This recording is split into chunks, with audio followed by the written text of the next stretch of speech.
ഇന്നലെ ഒരു സംഭവം നടന്നു. നിക്സൺ ലൂമിനാര നദി നീന്തിക്കടന്ന് സിൽവാരയിലെത്തി. പണ്ട് നമ്മുടെ വൾറാക്കിനെ പുഴയിലേക്ക് എറിഞ്ഞ ആ നിക്സൺ തന്നെയായിരുന്നു അത്. അവൻ എന്തിനായിരിക്കും വന്നത്?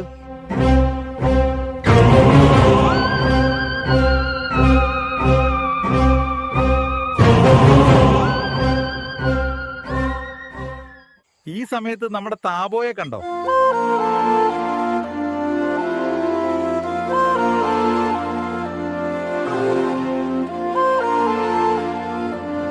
ചെളിയിലൊക്കെ പോയി കളിച്ചിട്ട് കുളിക്കാതെ എന്റെ മുന്നിലേക്ക് വന്നു.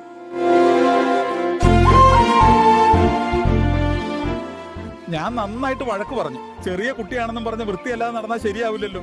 അവന് നല്ല വിഷമമായി.